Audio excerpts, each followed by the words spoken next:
Gestão da Imagem Pessoal apresenta o podcast Papo Bem Bem Bom com Miriam Gazola. Oi, gente, que prazer estar de volta com o nosso podcast Papo Bem Bem Bom. Hoje uma convidada muito especial chamada de Iazana Guizo.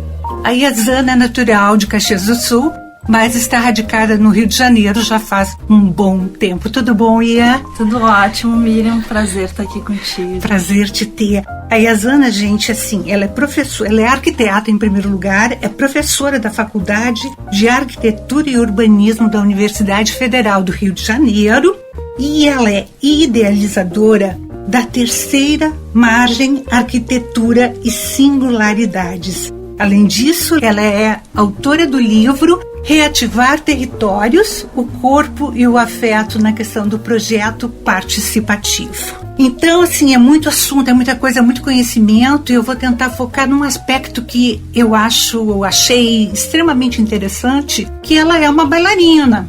Ela dançou quando era pequena bastante, fez uma formação clássica, e depois, no Rio de Janeiro, aconteceram coisas muito maravilhosas, né? Que começou com... Tu já tinhas feito arquitetura, Iazana? Aliás, bem-vinda!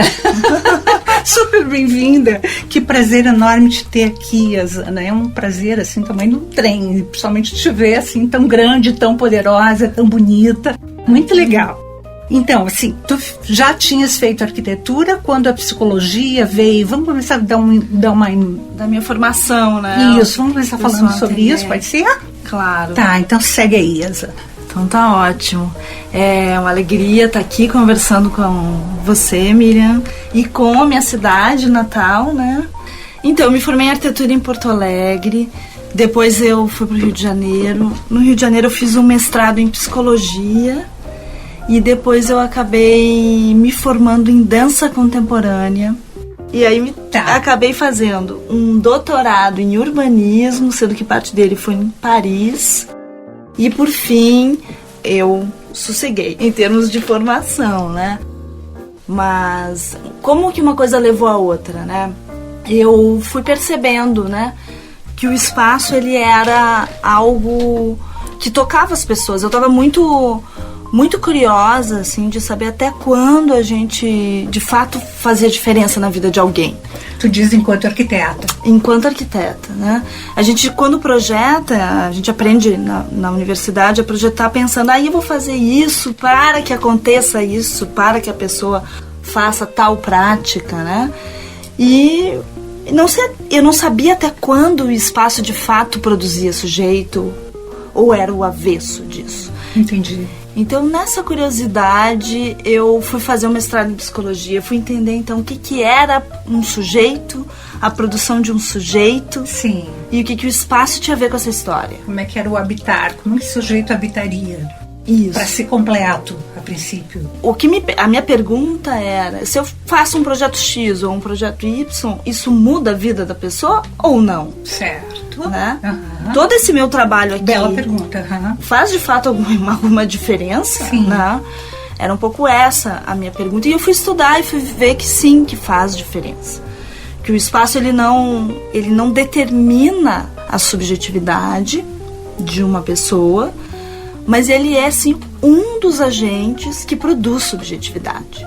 Então, existem, obviamente a psicologia é uma coisa muito grande, existem muitas correntes, elas estão em disputa, como qualquer área do conhecimento, né? Mas a que eu me filio, ela pensa o sujeito como um terminal de relações. Certo.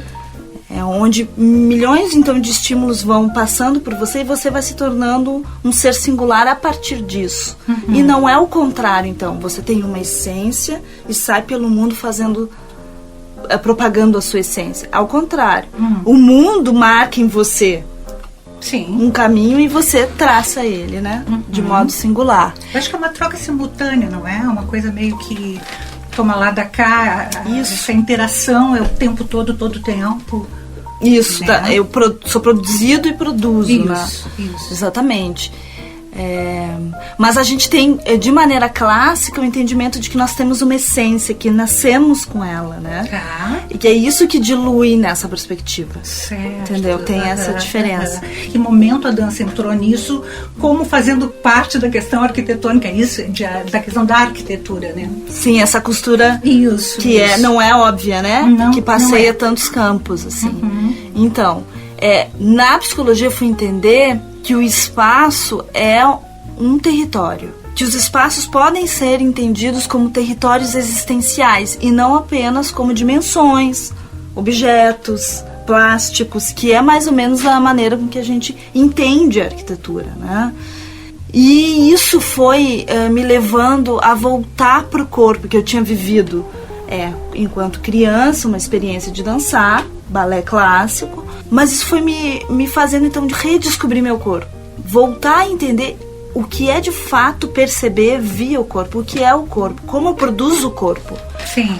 Porque o corpo também não está dado. Eu preciso, da mesma maneira que eu vou numa academia e faço exercícios e mudo meu braço, a forma do tamanho do músculo do meu braço, a consistência, tudo, eu também exercito a minha sensação, o meu modo de me dispor a um encontro com o outro humano e não humano, a minha possibilidade de cheirar, de ouvir, de sentir, de perceber a luminosidade de um espaço. Tudo isso é treinável, vou dizer assim, é produzível.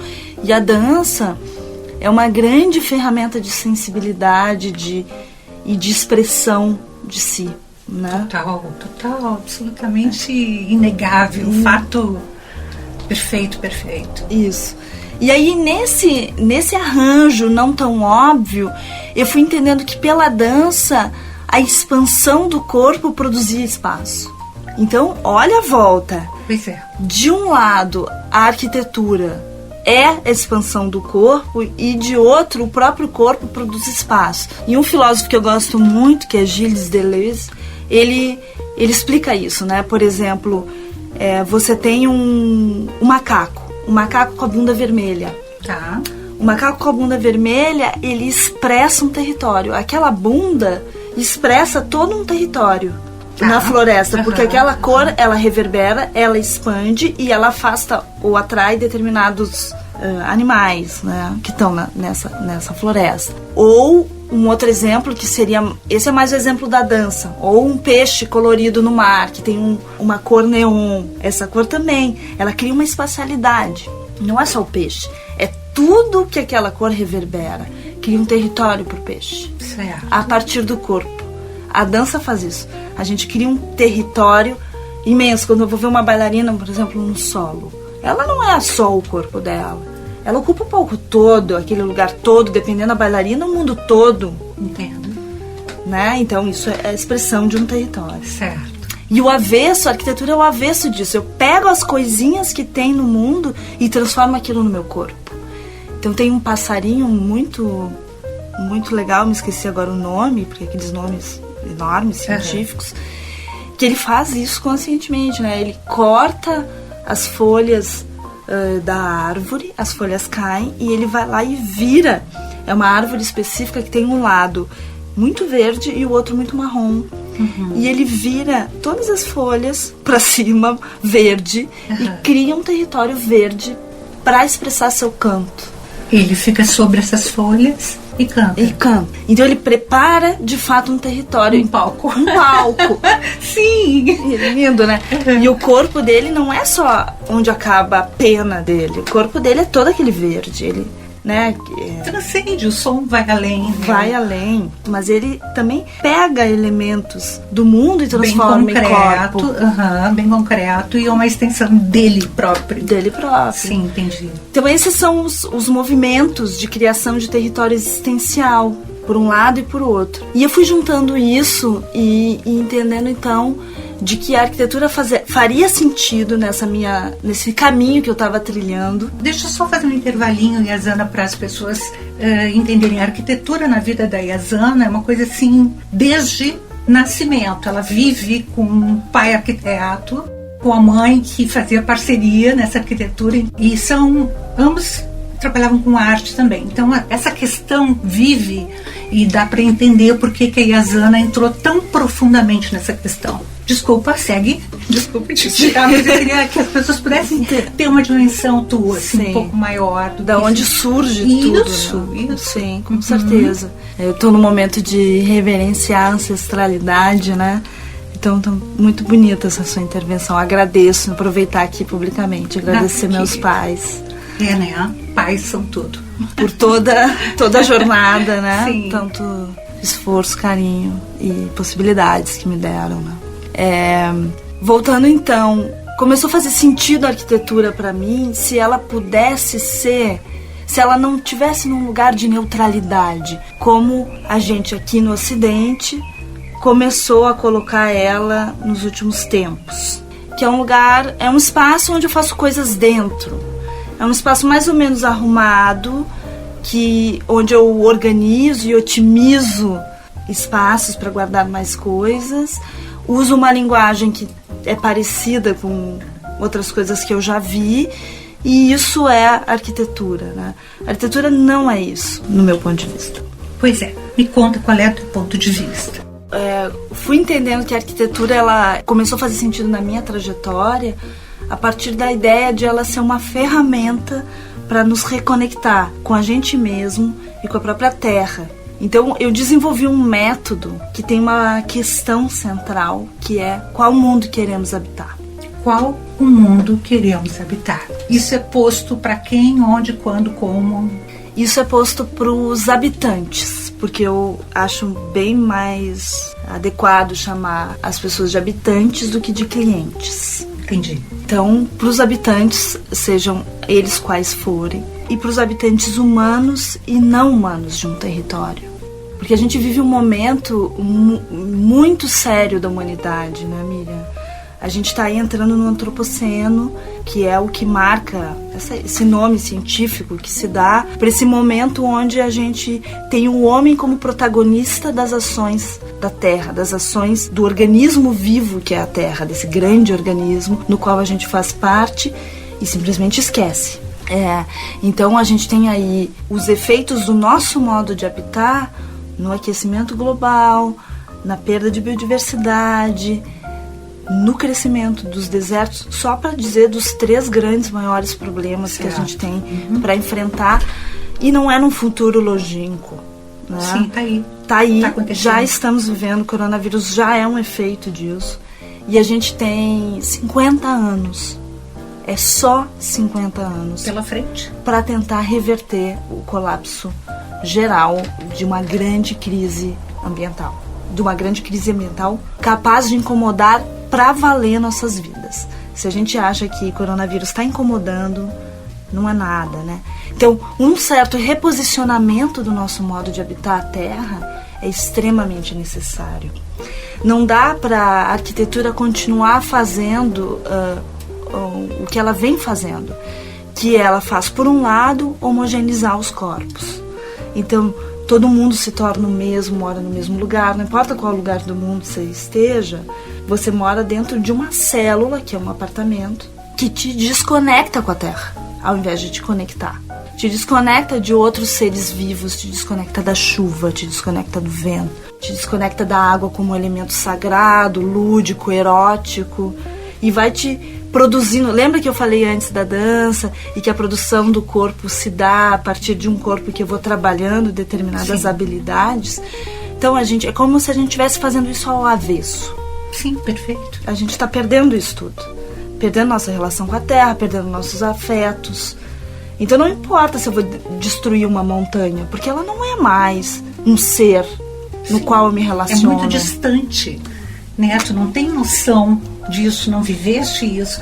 Tem uma saída, eu estou querendo objetivar para a gente poder entender melhor isso. Daí tu montaste essa terceira margem, que é aonde tu faz cursos. Como é que funciona? Até para a gente começar a concretizar o que hoje tu fazes pró-vida. Já que a gente vai fazer esse esforço de construir ou reformar uma coisa, que é um esforço bastante grande, de tempo, dinheiro, recursos naturais, que ele esteja a serviço da vida mesmo, como você disse. Sim. Da nossa e dos seres em volta. Sim.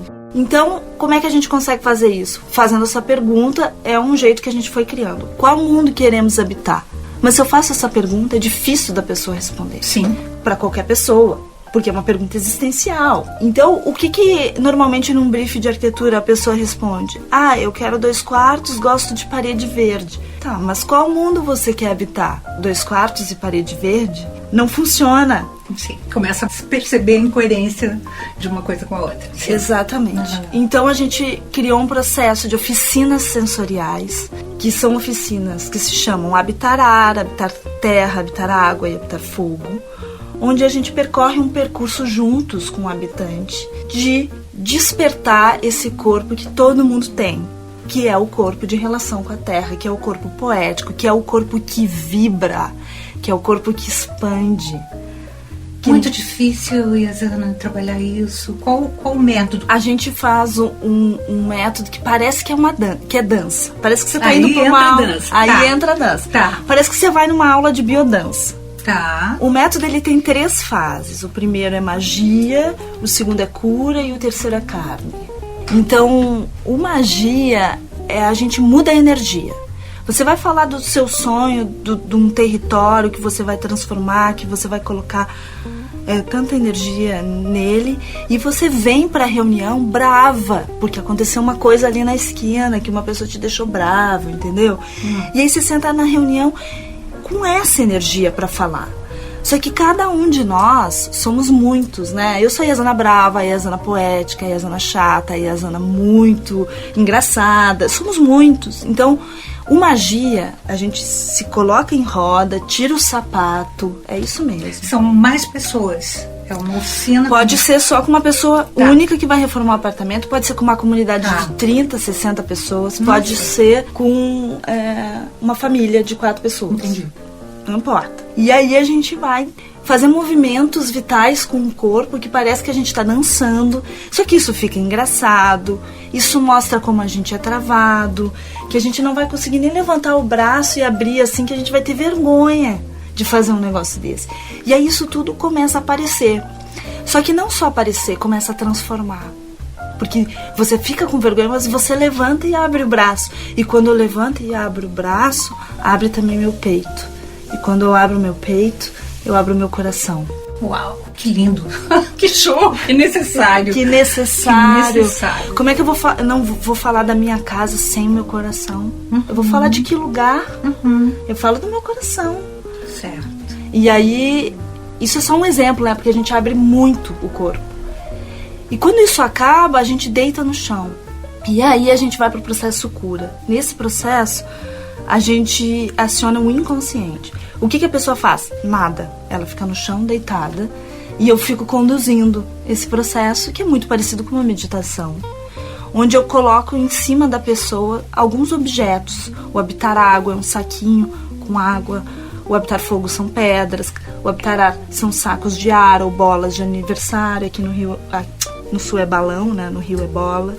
Enfim, essas coisinhas que parecem bobas, que eu tenho muita inspiração numa artista plástica brasileira da década de 60, que é a Lígia Clark, que desenvolveu essa obra dos objetos relacionais para ativar corpos que estavam mortos, né?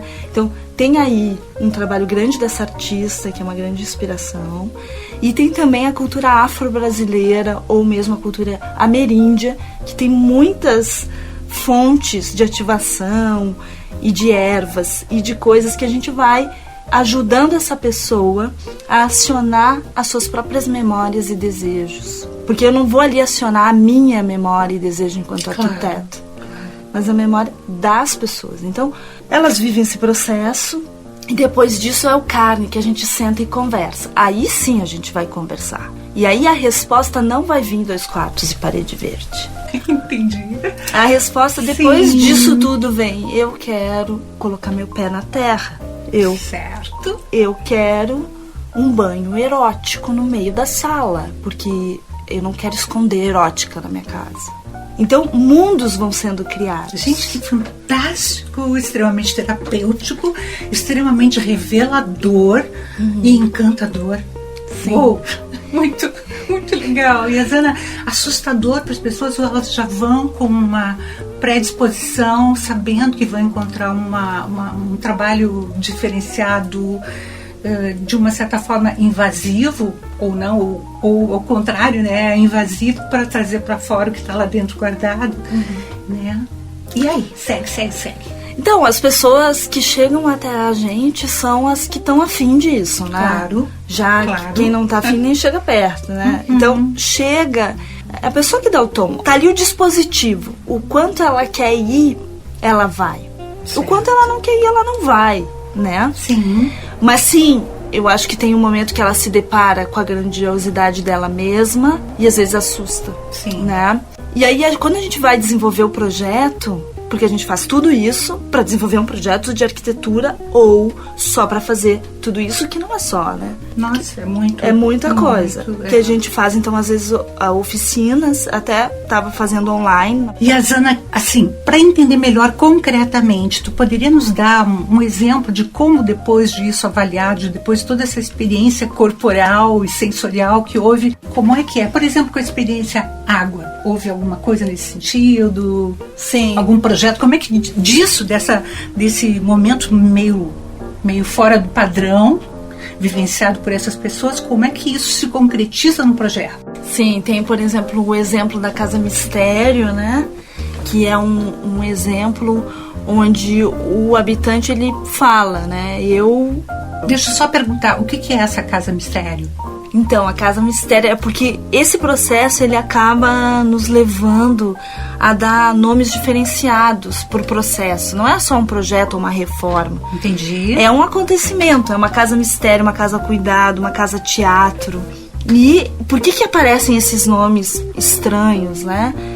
Então, porque no meio do processo, por exemplo, da Casa Mistério, a gente foi percebendo, o próprio habitante percebeu de que ele não queria, o que ele não queria. Ele falou, não quero uma casa Windows. A gente não entendeu e ele foi explicar. É uma casa que parece com um programa de computador, onde tudo tá dado, tipo uma cozinha, onde eu chego tem um lugar do micro-ondas, lugar da torradeira, que não tem espaço para nada acontecer, tá tudo dado, né? Tudo pronto. Tudo pronto. Então ele foi pensando nisso e dizendo, eu não quero isso, eu quero uma casa mistério, onde tenha coisas diferentes, em lugares diferentes. E em paralelo a isso, a experiência da água foi muito forte, era um casal no caso. Então eles viveram muitas coisas, como a ideia de contemplação, de uma inundação que lembrou, a ideia de um banho erótico da água batendo na pele, a ideia de um banho de banheira com o avô quando era criança. Então a gente foi achando na casa e no desejo deles, sobretudo, muitos outros sentidos para a água que não o higiênico, que normalmente a gente usa em projeto, para lavar a louça, lavar a roupa, lavar o corpo. Entendi. Mas sentidos lúdicos, eróticos, contemplativos. Sensoriais, enfim, mais, né? E de tudo que a água é também, sim, né? Sim. E aí a banheira, ela foi se deslocando de um lugar de banho higiênico para entrar num lugar no centro da casa. O projeto acabou sendo esse. Tu olhaste para o projeto e enxergaste que a água teria que ter seria um ponto de referência. Isso.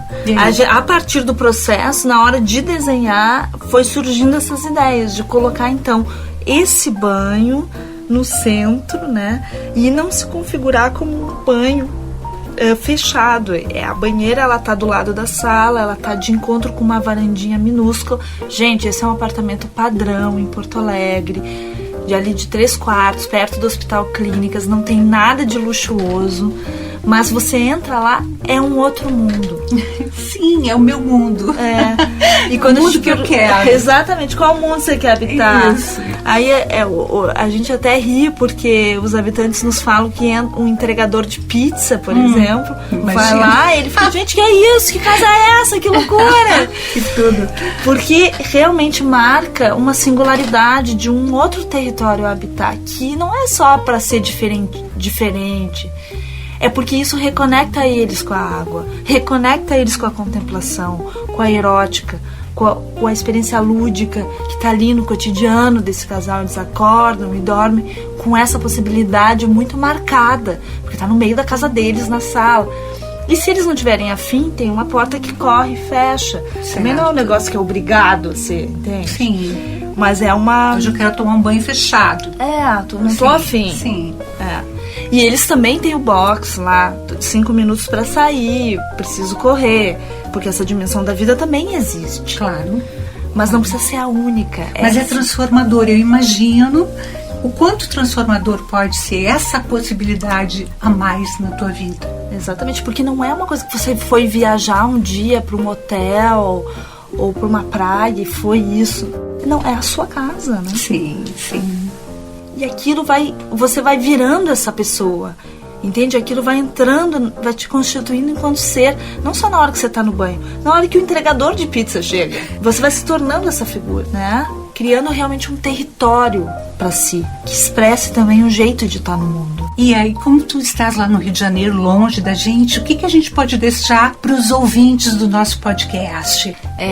Tem sim uma possibilidade, que é um exercício que a gente faz até no Habitar Água online, que a gente fez, que é a ritualização de um banho, é um preparo de um lugar, né, para tomar banho. Então, é uma receita mesmo. A receita é o seguinte: você compra um manjericão, pega uma bacia, lava esse manjericão, enche essa bacia com água, vai tirando então folha por folha, é um monte, né?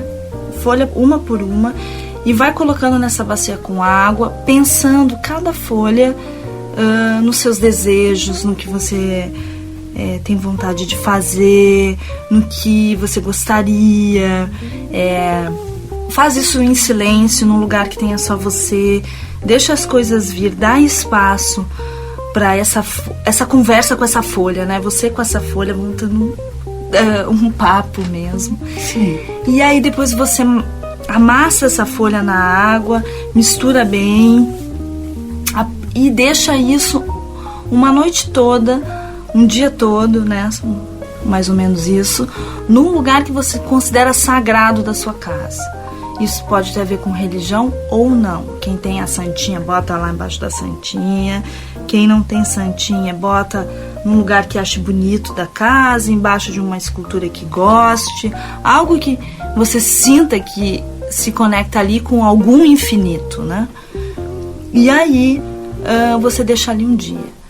No outro dia, você pega essa água, coa, então fica só com a água misturada da erva, né? Bota as folhas fora, se possível de volta à terra, né? Se puder, e vai então preparar um banho para você, um banho que vai ter uma atmosfera. Você vai preparar uma luz específica, que não pode ser a luz de teto branca, é a única que está proibida, que tenha cheiro que você goste, que tenha uma música que você goste, ou silêncio, né? Conforme for. E vai então tomar um banho demorado. Esse banho não é rápido, esse banho também é só você de novo. E quando a água tá caindo, você imagina que ela leva tudo que você não quer mais. Você então passa ali o sabonete e ele leva. Aí tem o poder de tirar de você o que você não quer mais. E você então experimenta ali o seu corpo, percebe a água tocando na pele, estranha, né, a sua mão tocando a sua pele. Como você pode experimentar algo ali que você ainda não experimentou ou que está desatento já faz um tempo? Quando isso tudo acabar, que você sente que acabou, você então pegue o seu bacia, né, com essa água de cheiro que a gente chama, né, coloca um pouquinho de água quente. Você se ajoelha ou agacha ou só curva as costas conforme for e joga então, num ato de reverência, essa planta, né, esse caldo em cima de você, imaginando que aquilo tudo te alimenta de tudo que você quer e que a planta, o manjericão, te dá toda a energia dela para isso. Ela é generosa, ela oferece para o outro, né? E assim a gente está aqui para um oferecer para o outro o seu melhor, né? Tal qual o manjericão. E é isso. Essa é a receita de a gente voltar a ter então um banho ritualístico, entender que nós somos sagrados, que os nossos desejos e memórias são, que o nosso corpo sagrado aqui não em oposição ao profano, mas sagrado aqui em reverência à beleza que é a vida, né? Nesse sentido, assim, não tem nenhuma moral nessa história. É importante frisar, né? E Yazana, eu super te agradeço. Eu desejo que todos consigamos em algum momento ter um momento assim, um momento água. E eu quero saber mais de ti. Tu voltas então em outro momento. Vai ser convidada, a gente vai fazer possivelmente virtualmente essa conversa, mas não tem importância. Tu pode estar em Paris, Nova York, onde tu estiver, a gente conversa igual. Tá, né? Vai ser muito bom continuar aprendendo contigo. Super te agradeço. Eu que agradeço. Um prazer enorme estar aqui conversando com todo mundo e estou à disposição sempre que quiserem. Isso. Como é que as pessoas te acham, Yazana? Então, eu tenho Instagram e site e Face. Terceira Margem, Arquitetura e Singularidades. Então, no Instagram é @Terceira Margem Arquitetura, @Yazana Guizo. Yazana é com I e Z, né? Guizo com 2 Zs. E o site é www.3, número 3 mesmo, margem.com.br. Bem facinho, então, pra gente te achar. Sim. Né? Quem sabe tu vem dar um curso desses aqui pra gente, fazer um grupo de estudo, que seria maravilhoso, eu amaria. Vamos né? com Tu pode prazer. anotar isso na tua agenda. Anota. E a gente começar a pensar nisso como uma coisa efetiva. Legal, eu adoraria. Então é isso, nesse podcast. A gente vai aguardar o próximo agora, do nosso papo bem, bem bom. Foi um prazer estar com vocês. E tchauzinho! Papo bem, bem bom.